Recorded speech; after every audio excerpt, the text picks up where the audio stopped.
Hello, this is Nicole Donnelly, and you're looking at a lovely dashboard that shows some growth in engagement from curating and creating some awesome content. This is mostly through creation. So we're going to talk today about curation and creation and how you can really get some engagement from your audience online with as little time as possible. So let's see. I want to share with you a real dashboard with a real client, and this has been the last 30 days with them since we got started. You can see the Facebook growth is up, their email growth is up, and Instagram is way up, which is pretty cool. And this is by simply doing curated content. We're doing our first created content this weekend for them. And with curation, it's looking through content that you think your audience would be interested in. So first, we need to go back to figure out who your customer is. And I'm going to do a different screen share to show you something we use for that. So we create a customer avatar, and you can see on here we have the profile, and we actually do a 2-page write-up all about this person. And we get to the avatar. So we're going to call this, we've got this as our investor avatar, and he's 50 years old. He's a philanthropist. He went to an Ivy League school in a major city, lives in a major city in North America. He likes water polo, nutrition, volunteering, and we know he likes travel too. Average investment, 2.5 million. So we took actual investors from our customer. We went onto their Facebooks, their LinkedIn, if they had a Twitter account, and we created real information, like real descriptions, I would say avatars, for all of their different real customers, and we aggregated the information and made the avatar that is the average of all their people, the things that they most have in common. And knowing these things, like that these guys are probably golfing on the weekend and they go on vacation, a lot of them are retired, then we want to see where they're going to be online and make sure that we are there serving up information to them that's interesting. And Google Plus is a place we populate all the time, and not necessarily because the people are there, but for SEO reasons, because it's a Google property, so you should be active on there. And then on Twitter, a lot of the people were on Twitter, and so we have our posting cadence to Twitter, and then LinkedIn. And those are the only 3 social networks that we post to for this particular avatar, because that's where they mostly are. Now we have another type of customer, this home buyer, and this home buyer is somebody who we're putting together that avatar right now, but they tend to be younger couples, not too young, because these homes are typically over $1 million that they're going to be buying. They might have a couple kids, and they're professionals. So we post to Google Plus for the SEO value. We post to Instagram because this is where they're looking for ideas and inspiration.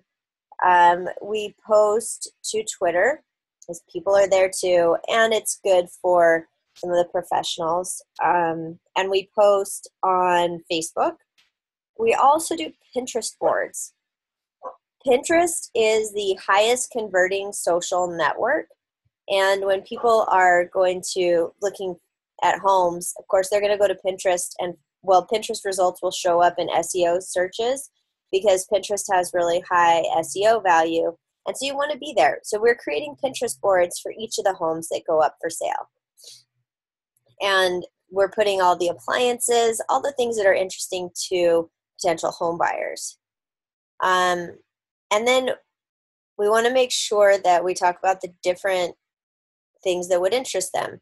So we have created content that are guided tours of the homes.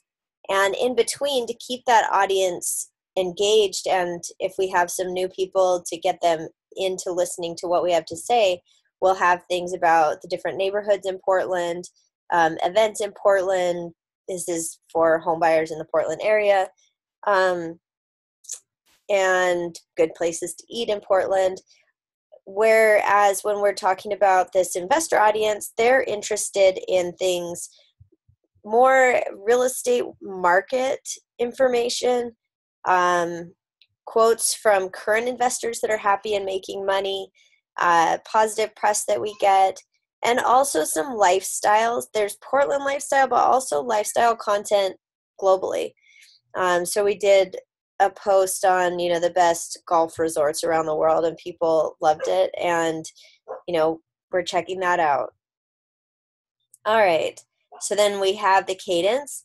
And in the first month, we will test by doing 3 posts a day.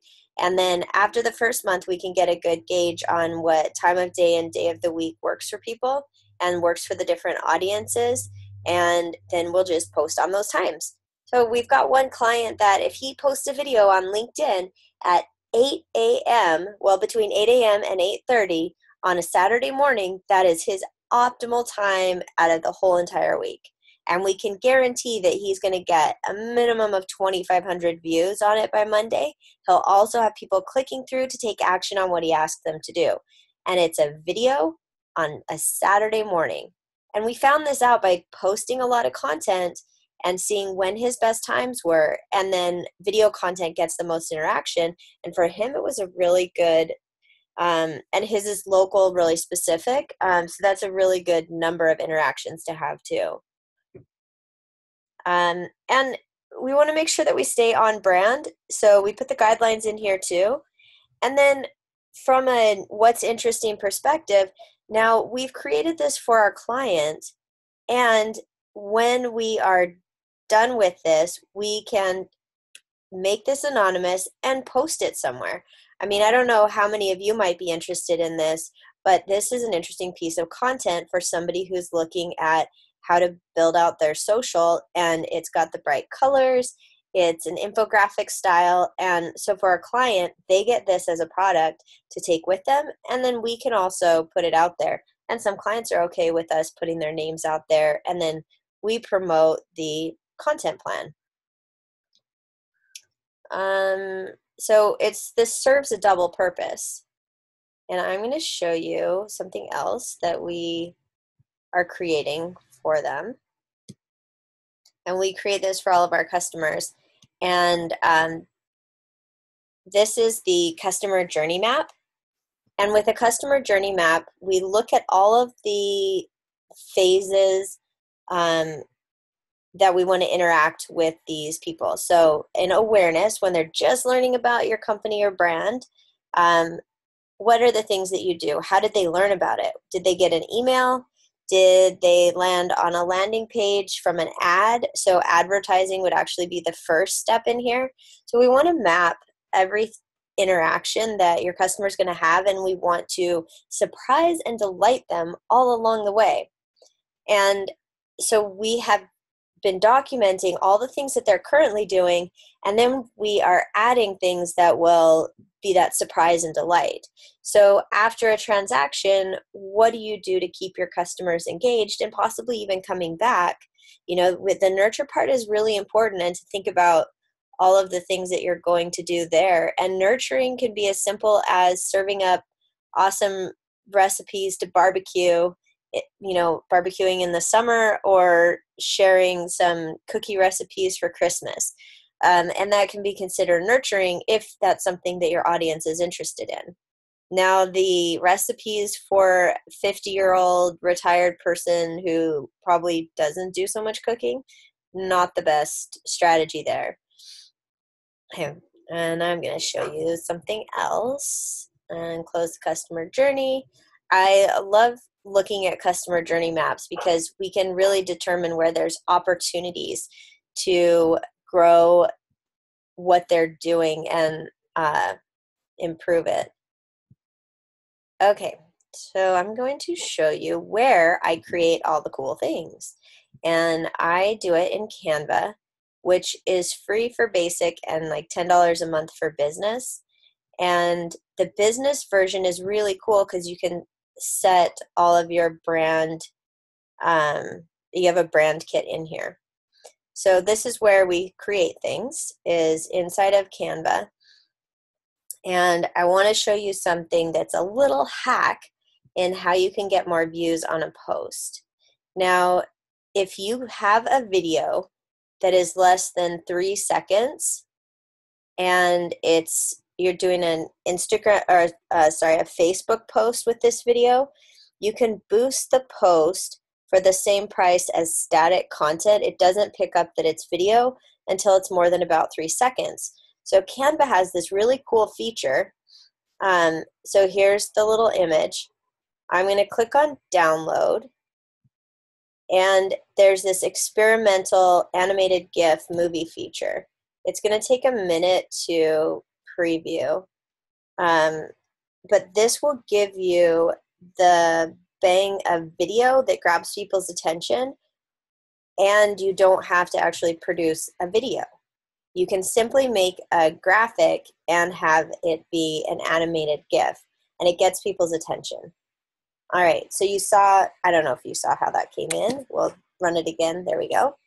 So you can make this your animated GIF, and it visually will catch people's attention so much more than a static image. That bounce one is kind of slow. Let's try slide. That's cool. I like the slide one. So I can download this as a movie, which will play one time, or download it as a GIF, which will play over and over and over. And you might, I don't know, you can just play with that one. But it's really cool that you can do this with any of your social media posts. You can make a video right there. And that will get more shares, more likes, more views, simply by animating something. And so I'm going to show you the little brand aspect of this. Let's see. It's a bit slow. When you're creating content, you want to be able to bring people onto your team that can help you with this, and that you don't have to do all the work yourself. And so the brand kit is really helpful so that everybody is on the same page and uses the same fonts, the same colors, the same logos. And hopefully it'll get there soon. There we go. Okay, so this is the Salty Brand Kit. We make a lot of assets for Spring, which is a accelerator in Vancouver. And here's our salty colors. So when I go to make anything, this palette is already there for me. And then I have my fonts.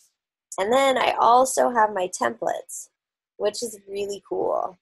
So there are a bunch of templates in here for any kind of social media post.